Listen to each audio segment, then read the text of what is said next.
নমস্কাৰ আপোনালোক সকলোকে স্বাগতম জনাই আজি আৰম্ভ কৰিব ওলাইছোঁ 18 অক্টোবৰ পুৱাৰ কেইবাটাও গুৰুত্বপূৰ্ণ খবৰ। প্ৰথমটো খবৰ দিব বিচাৰিছোঁ, ইডিৰ সমন পোৱাৰ পিছতে গুৱাহাটীত বলিউডৰ অভিনেত্ৰী তামান্না ভাটিয়া আৰু বলিউডৰ জনপ্ৰিয় অভিনেত্ৰী তামান্না ভাটিয়াক ইডিৰ জেৰা চলাইছে যোৱাকালিৰ দিনটোত। আৰু গুৱাহাটীৰ ইডিৰ কাৰ্যালয়ত উপস্থিত অভিনেত্ৰীগৰাকী আৰু অভিনেত্ৰীগৰাকীৰ সৈতে আহিছে তেওঁৰ মাতৃ। আৰু পূৰ্বে কেইবাবাৰো ইডিয়ে সমন দিছিল অভিনেত্ৰীগৰাকীক আৰু যোৱাকালিৰ দিনটোত ইডিৰ কাৰ্যালয়ত 5 ঘণ্টা ধৰি ইডিয়ে চলাই জেৰা।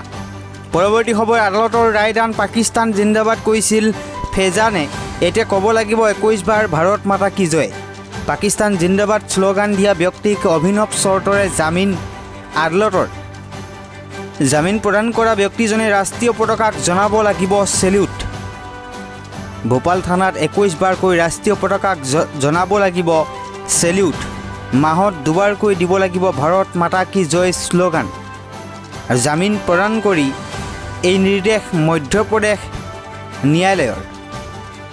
পাকিস্তান জিন্দাবাদ শ্লোগান দি গ্ৰেপ্তাৰ হৈছিল অভিযুক্ত ফাইজুল ওৰফে ফেজান। মে' মাহত ভূপালৰ মিছৌদ থানাই গ্ৰেপ্তাৰ কৰিছিল ফেজানক। পাকিস্তান জিন্দাবাদ শ্লোগান দিয়া ব্যক্তিক অভিনৱ চৰ্তৰে এতিয়া জামিন আদালতৰ। পৰৱৰ্তী খবৰ, অসমত বাংলাদেশী নামৰ নাটক বন্ধ হ'ব এতিয়া। এইবাৰ বিদেশী নামৰ নাটক এতিয়া বন্ধ হ'ব বুলি মন্তব্য কৰিছে কোনে? অধিক তথ্য জনাব বিচাৰিছোঁ। আৰু বাংলাদেশীৰ নামত চলা নাটকখন এতিয়া বন্ধ হ'ব লাগিব। নাগৰিকত্বৰ ভিত্তিবৰ্ষ 1971 পক্ষত ৰায়দানক লৈ আমচুৰ প্ৰতিক্ৰিয়া। আমচুৱে কেইবাটাও প্ৰতিক্ৰিয়া জনাইছে। জাতি ধৰ্ম নিৰ্বিশেষে ঐক্যবদ্ধভাৱে অসমীয়া জাতি আগবঢ়াবৰ সময় হৈছে আৰু চৰকাৰে বিদেশী নামৰ নাটকখন ন্যায়ালয়ৰ ৰায়দান পাছতে এতিয়া বন্ধ হ'ব। আমচুৱে কৈছে এই মন্তব্য বিদেশীৰ নামত সংখ্যালঘুক টাৰ্গেট কৰাৰ নাটক ৰচা হৈছিল আৰু ৰাজনৈতিকভাৱে লাভান্বিত হ'বলৈ বিদেশীৰ নাটক ৰচিছিল একাংশই।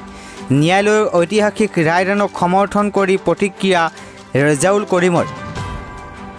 পৰৱৰ্তী খবৰ, APDCLৰ আজব কাণ্ড। এমাহৰ বিল আহিল 64,845 টকা। পুনৰ পোহৰলৈ আহিছে APDCLৰ আজব কাণ্ড। বিদ্যুতৰ বিল দেখি মূৰে কপালে এতিয়া হাত দিছে সাধাৰণ নাগৰিকে। এমাহতে আহিল 64,845 টকা বিদ্যুতৰ বিল। 700ৰ পৰা 1600 টকাৰ পৰিৱৰ্তে আহিল 64,845 টকাৰ বিল। ক্ষুদ্ৰ ব্যৱসায় কৰি চলি থকা যুৱকৰ মূৰত ৰামটাঙোন বিদ্যুৎ বিভাগৰ 64,000 টকাৰ বিদ্যুৎ বিল দেখি হতভম্ব ৰঙাপাৰাৰ যুৱক অবিনাশ বৰা। ৰাস্তাত ভিক্ষা খুজি 64,845 টকা বিদ্যুৎ বিল দিম নেকি বুলি প্ৰশ্ন কৰিছে এতিয়া। আৰু বিল পৰিশোধ কৰিব লাগিব বুলি নিবনুৱা যুৱকক হেঁচা প্ৰয়োগ কৰিছে APDCLে। পৰৱৰ্তী খবৰ, শ্বেখ হাছিনাৰ নতুন বিপদ। হাছিনাৰ গ্ৰেপ্তাৰী পৰোৱানা জাৰি। যিকোনো মুহূৰ্তত গ্ৰেপ্তাৰ হ'ব পাৰে শ্বেখ হাছিনা। বাংলাদেশৰ প্ৰাক্তন প্ৰধানমন্ত্ৰী শ্বেখ হাছিনাৰ নতুন বিপদ। শ্বেখ হাছিনাৰ বিৰুদ্ধে গ্ৰেপ্তাৰৰ পৰোৱানা জাৰি কৰিছে বাংলাদেশৰ আদালতে।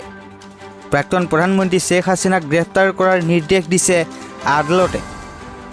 হাছিনাৰ লগতে আৱামী লীগৰ 45জন নেতাৰ বিৰুদ্ধে গ্ৰেপ্তাৰী পৰোৱানা জাৰি কৰিছে। ভাৰতৰ পৰা গ'লেই কাৰাগাৰৰ আলহী হ'ব পাৰে বিতৰ্কিত শ্বেখ হাছিনা। 5 আগষ্টত শ্বেখ হাছিনাই বাংলাদেশ এৰি প্ৰৱেশ কৰিছিল ভাৰতত। বাংলাদেশৰ প্ৰাক্তন প্ৰধানমন্ত্ৰী হাছিনাক প্ৰত্যাৰ্পণৰ বাবে হেঁচা ভাৰতক। আৰু প্ৰায় 2 মাহ ধৰি ভাৰততে আত্মগোপন কৰি আছে পলাতক শ্বেখ হাছিনা। শ্বেখ হাছিনাৰ বিৰুদ্ধে অন্তৱৰ্তীকালীন চৰকাৰৰ প্ৰায় 200টা গোচৰ ৰুজু। 18 নৱেম্বৰত আদালতত হাজিৰ হোৱাৰো নিৰ্দেশ শ্বেখ হাছিনাক। পৰৱৰ্তী খবৰ, লাখ লাখ চৰকাৰী কৰ্মচাৰীলৈ ভাল খবৰ আহিছে। উৎসৱৰ বতৰতে চৰকাৰৰ ডাঙৰ সিদ্ধান্ত। আৰু উৎসৱ পাৰ্বণ চলি থকাৰ বতৰতে চৰকাৰে ল'লে বৃহৎ সিদ্ধান্ত। দেশৰ লাখ লাখ চৰকাৰী কৰ্মচাৰীৰ বাবে বিশেষকৈ এই খবৰটো। আৰু 3% মৰগীয়া বোনাছ অৰ্থাৎ DA বৃদ্ধিৰ ঘোষণা কৰিছে। আৰু 2025 জুলাই মাহৰ পৰাই কাৰ্যকৰী হ'ব এই নিয়ম। 50%ৰ পৰা 53%লৈ বৃদ্ধি কৰা হৈছে DA। প্ৰতিগৰাকী কেন্দ্ৰীয় চৰকাৰৰ কৰ্মচাৰীলৈ ভাল খবৰ দিলে কেন্দ্ৰীয় চৰকাৰে। পৰৱৰ্তী খবৰ, আহি আছে অতি শীঘ্ৰেই 6G নেটৱৰ্ক। শীঘ্ৰেই দেশত আৰম্ভ হ'ব 6G সেৱা। 2025 চনৰ মে' মাহৰ ভিতৰত 1 লাখ ষ্টেচনত দেশীয়ভাৱে উদ্ভাৱিত 4G সম্পূৰ্ণ সেৱা। অহা জুন মাহৰ ভিতৰত BSNLৰ সকলো সেৱা হ'ব 5G। বিশ্বৰ ভিতৰতে ভাৰতত 5Gৰ দ্বিতীয় বজাৰ বুলি উল্লেখ প্ৰধানমন্ত্ৰীৰ। নতুন দিল্লীৰ ভাৰত মণ্ডপত ভাৰতীয় মোবাইল কংগ্ৰেছৰ বাৰ্ষিক অধিৱেশনত প্ৰধানমন্ত্ৰীৰ ঘোষণা 6G প্ৰযুক্তিৰ ক্ষেত্ৰত ভাৰতে বিশ্বক নেতৃত্ব দিব বুলি প্ৰধানমন্ত্ৰীৰ মন্তব্য